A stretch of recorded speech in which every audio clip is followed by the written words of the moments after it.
All right, if you just joined us, this is still Enterprise Weekend on Enterprise TV, and now to our main conversation for today. Julius Arbori, chair of the Labour Party, says money meant for the payment of workers' salaries went missing when the Nigeria Labour Congress NLC picketed its secretariat.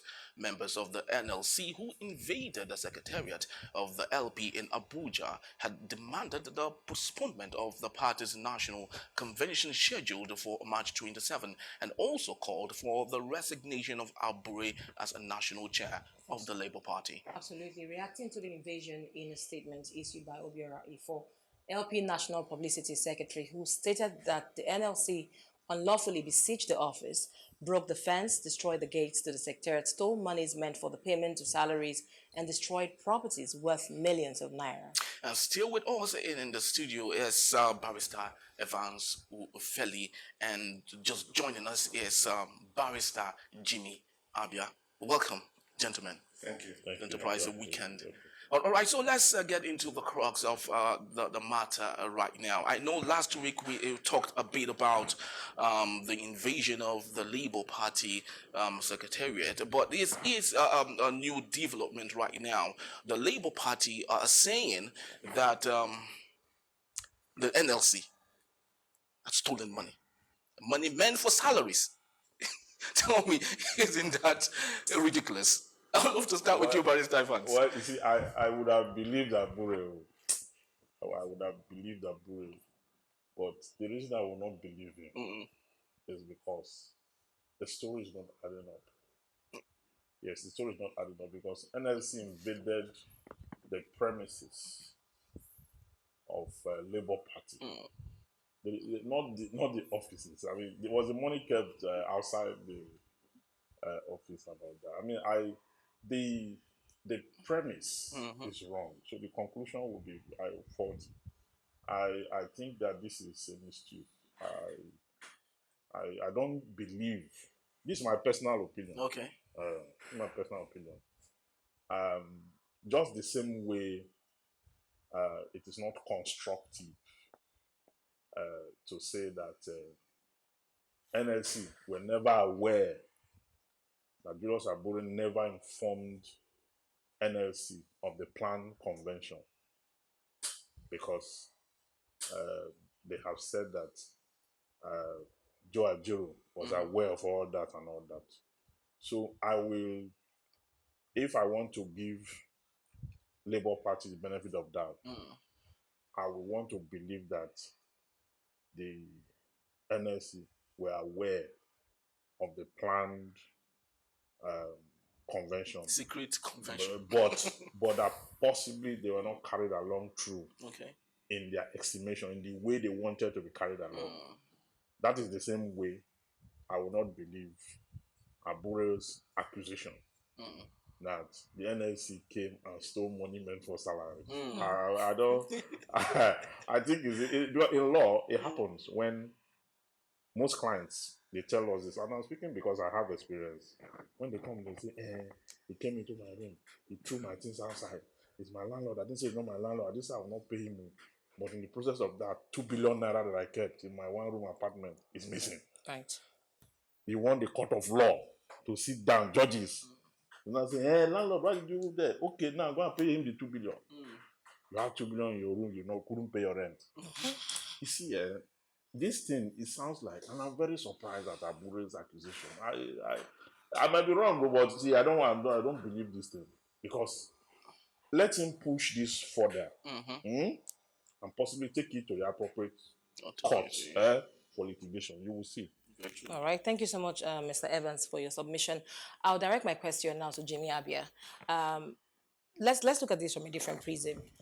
The internal mechanism of the Labour Party seems to be experiencing some level of topidity, and in some quarters, they are alleging that the subsisting governments of APC may have instigated the NLC to spring up some of the conversations we're having now, so that we can tilt towards a one-party system. I don't know if you're sharing that bias. Yes, to an extent, but not fully. There are also internal issues which clearly exist within the Labour Party because if Labour Party was won together, if all the members, all the major members, the top members, the hierarchy of the EXCO of the Labour Party, they were in sync, it would have been difficult to break their ranks. But I do not totally dismiss the idea, the possibility of some external forces trying to cause a rift within the Labour Party. Because you would look at it. What is the Labour Party dragging really? You want to hold a convention. You expected that even if the Labour movement, the NLC, had issues with it, they would have tried to have a meeting with the Labour Party leadership to see how to resolve it. You would not expect that the first thing they would do. I mean, we've been having issues of minimum wage. How many times has the NLC in recent times picketed government offices? How many times have the NLC been able to hold on a strike, a serious strike action in recent times? You can see that the energy being dissipated on the Labour Party, should have been spent on some other thing. Right. So there's a suspicion. It creates a suspicion in the minds of an objective onlooker that it seems that this is actually being funded or maybe instigated from outside the Labour Party, because I wouldn't understand the reason why the NLC would think that the first thing to do when they have issues with their own party, the Labour Party, would be to picket the offices, to go to the press, to go to the public. I expected that there would be a rapprochement, there would be that the party and the NLC would be able to get together and have a meeting to see how to resolve this. At least that should be the first, because a few months ago, the NLC passed a vote of confidence on this same Abure. So you're wondering how quickly did things get to this point of going to the press, picketing all the offices within all over the federation. You would wonder how quickly did things descend to this level. And picketing is even a wrong idea, because picketing is used against your employer by labor law. You occupy your employer's domain and make demands. That's what picketing is meant for. Picketing is not when you go to a political party that have leanings with you and then you say you are picketing. What are you picketing? That's not what picketing is meant for. So I think they got it completely wrong. The federal government is the employer of NLC. They are supposed to occupy the federal and picket whatever it is. That is what is expected of them by law, and not to a political party. And you see, even NLC, whatever Labour Party, have said that 90% of the people who are from the Labour Party who are saying all this are neither financial members, nor registered members, nor card-carrying members. You understand? So I think the illegality that NLC is pushing forth, that is not to say the LP is clean. Exactly. But you see, when you are mixing illegality with someone that you are going to get dirty solution. And that's exactly what's going on. Very true. All right, so let's talking about illegality and all. I want us to look at a very critical point here. Julius Abure is a lawyer. And I'd love to ask, ethically, what do you think about his position in all of this? And number two, what is making it difficult for him to stand down and say, let's make peace for the Labour Party? That party was very sane during the time of Dan Iwanyan, when he led the party for so many. The party had a governor, the party had members at the State House of Assembly and the Federal House. They were doing well. Dan Iwanyan left. The new leadership came in, and all of a sudden, Peter Obi left PDP and went to Labour Party. The party became completely disorganized the moment money came. You see all these things they are doing, it's money. Really? Even this NLC, they did not plan, they didn't tell us, it's money. The money that came from everywhere was too much for the party to handle. The party had a structure before now. A party that had a governor. People just thought maybe because when Peter Obi, that's when they started having, they had a governor, Mimiko. They had members, the house and all that. State house everywhere. Okay? So, but the moment money came, Peter Obi came there, the stature of the party grew. It got visibility, became a strong force. Now they are unable to control whatever it is they should control. a party chairman have a tenure of office by the constitution of the party. Okay. Okay, all you need to do if the leader of the party is not doing the right thing, like I said before, NLC is an outsider. A lot of people don't know. NLC does not own Labour Party. Their name before now used to be Social Democratic, Democratic Party. There's a name, I can't remember the particular name now. But it's a party that leans towards the aspiration of labor, workers, the welfare of workers and all that. If you look at their manifesto, it's not far away from the objective of NLC. Because all over the world, even in the UK, you always have one political party that stands for the yearnings and aspirations of workers of the country. And that is exactly what there's no joint registration. There is no, under the law, an association cannot own an association. It's only in corporate practice where you have conglomerates. A company can own several companies.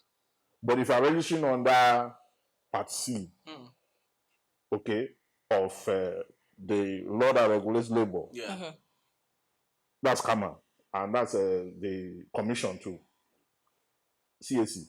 You cannot register in an association and then say another association is a trustee. Yes, no. Okay. It's not done. So it's just a party that have leaning towards the workers' objective. Very true. And as such, if they ever push this further and say they want to take labor to court, the first question that will arise is, the Electoral Act is clear.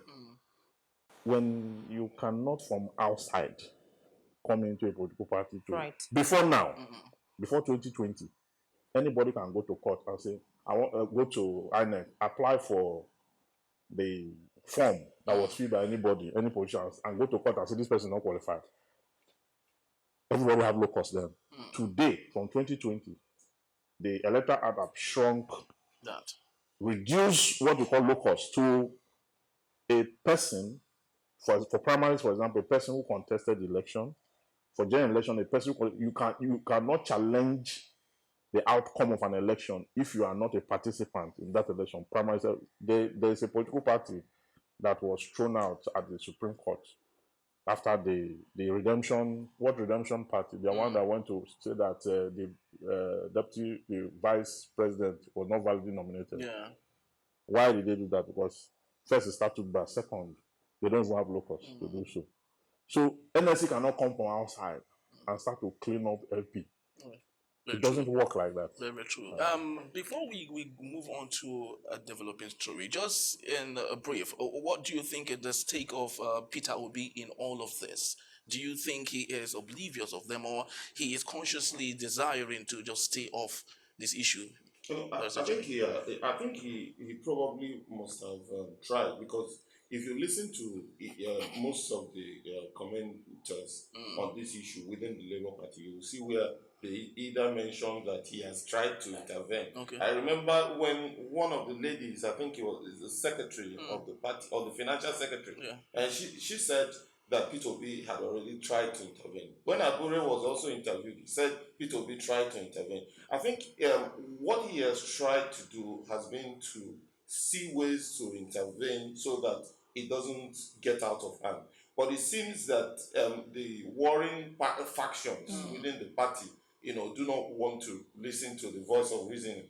And it seems that at this point, I can't say for certain, but what it seems is that at this point he has decided to, stay back and watch, events unfold within the party, because it seems that the falcon can no longer hear the falcon, so and things are falling apart. Just to take it on.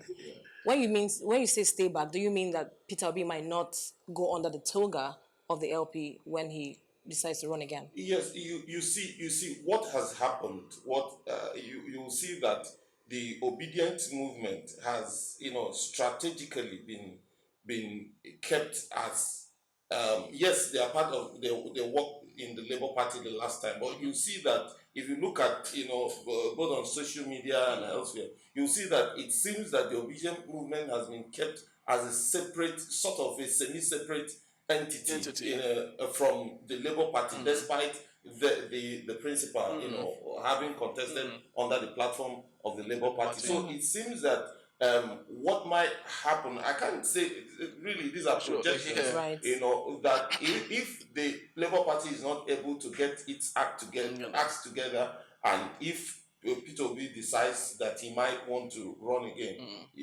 he might be looking at possibly, that is, if the LP is not able to get To put their acts together. you know, might be looking at some other platform. Very true. Yeah. All right, so on another developing story, Abia State Governor Dr. Alex Otti has assigned the Abia State of Nigeria Governors and Deputy Governors Pension Repeal Law of 2024, which was recently passed by the State House of Assembly. Otti expressed his belief from the onset that his government was not going to continue with the practice of paying pensions to former governors and deputy governors in the state, as the money would have been better used in offsetting the backlog of pension owed Abia retired workers since 2014. Otti stated, any leader who believes that leadership is a business and not stewardship for good governance has lost his way. Gentlemen, while we just finished talking about the fracas that's engulfing Labour Party, don't you think this is a good sign of applause? Well, I think it is good. It is good, especially for Abia State, where you see that the previous governors, especially from 1999, have brought that state to much ruin. You see, in the past, Aba used to be a bustling commercial city. Everybody used to go to Aba. But from 1999, things began to dwindle. People used to come from outside Nigeria to trade, to buy things in Aba and, you know, take to other countries. You saw shoes. Indeed, anything that you when you talk about made in Nigeria, they tell you Aba made. Aba made, yeah. When they tell you Aba made used to be the word for made in Nigeria in the past. But today it's no longer the case. So you see that there's no basis for rewarding people who dragged. Now, apart from the issue of the fact that, you know, this is, you know, taking a lot of money from the state coffers. Apart from that fact, there is also no basis to reward people who brought ruin to the state. I do not think there's any basis for that. Then on the other hand, in order to also make governance a serious business, where if you want to serve the people, you come in, you contest for that position, and you come in and you serve meritoriously. It is important that issue of pension is either made the way it ought to be. Now I'll get to the way it ought to be, or totally removed the way they have done in Abia State. Now I have argued in the past, why do workers, you know, regular workers in the civil service, you know, have this contributory pension, and the governors after 8 years cannot contribute some percentage of their salary as their pension? I don't understand. How do you make laws for the people and then make a separate one for yourself? I don't understand. The people who make the law should be the first people who it should be enforced on. I do not get it. I do not get the disparity, because you will see that the politicians make a separate law for themselves, then make another one for the civil service. It's wrong. So if they are going to have contributing pension, let it also apply. Then even if they decide not to go, if they want to go by the defined benefits system, let it also be the same thing that maybe a director or a permanent secretary you know, gets at pension. Let it also be the same thing, you know, almost at par with whatever a former governor is going to get as pension, if pension must be paid. Right. These are the things that, this is the only way I think it will make sense. And I commend the Abia State governor from what he has done so far. It looks like, you know, this is someone who is prepared to work. And for goodness sake, there is none of these governors who goes out of office, you know, as a non-billionaire. And each of them leaves office as a billionaire, which should not even be. But at the end of the day, they also get this jumbo pay as, you know, pensions. It shouldn't be. Right. So speaking of law, let's move our light to the lawyer now in the house. We are both lawyers. Oh, really? Sorry about Everybody that. are big lawyers. Section 124, subsection 5 underpins payment of governors, past governors, and then what Governor Otti is doing seems like he's trying to repeal what the law, supports. Help us understand what is going on, and then do you think it's high time we changed the entire constitution that we have at the moment? Well, you see, that issue has to do with the state law, not the federal law. And it applies because the State House of Assembly of that state have made that law so because they can easily be influenced by governors. That's exactly what happened across. Even Akwa Ibom State, Cross River, many of these states, they have been doing that. And the worst part of it is that when they are leaving office, like in Lagos State, for example, when you're leaving office, you're entitled to one house in Lagos, one house in Abuja, brand new houses that the state will build for you. It's not the pension now. I'm not talking about pension. Then you are entitled to, I think, 4 cars every 2 years. Brand new. Really? Then the pension is the one that is now in black and white as a law. Every month until the person dies. Life pension. So you see that the state is made dry to keep past governors who were failures. You can imagine Buhari now collecting life pension. You see why we're in trouble? This is a man that was here 8 years of fruitlessness. Then the nation will compensate him with 2 houses, cars, and pension for life. So we're the one killing ourselves. So that is why they will do anything to make sure they get there. So now, what he's saying for my state, okay, just the same way a governor can influence state or assembly to have that law, the same way Otti will influence or has influenced the state as well to repeal it. Because it does not do the state any good at all. You understand? Lagos all over, that's how it is. But we are happy. I am particularly happy that Otti is doing this. Let other state governors, just like Obasanjo have said, other state governors should look at the masses. Look at these people. The people you say you led or you are leading. They cannot eat. There's rice stampede. They are dying. Students are dying. The workers are dying. Everybody is at the verge of death. But the leaders only, they are the only ones making the country dry. So you see that the resources we have actually can go around for our need, not for our greed. You understand? Very true. Junior, obviously, Dr. Alex Otti seems to be the star boy of the moment now. Well, I just hope that other governors will take this as a template and then run with it. Very true. Well, people, that's just about the time we have for our main conversation today. I'd love to say my very big thank you to Barrister Jimmy Abia for being part of our show today. Thank you so very much. And Dr. Vance Ofeli, thank you also for being part of our show today. Thank you for your time. And for you, we'd love to say thank you so very, very much for making our time to be part of our show today. Thank you. Junior. Thank you. Thank you also for being part of our show. And please do well to visit our website at www.enterprise@tvnews.com. Like, comment, and follow us on all our social media platform on Enterprise at TV7. I am Henry Igubike. I'm Chinyere Igwe. Odo, have a great weekend. On behalf of the entire team, thank you so very much. Bye-bye from us.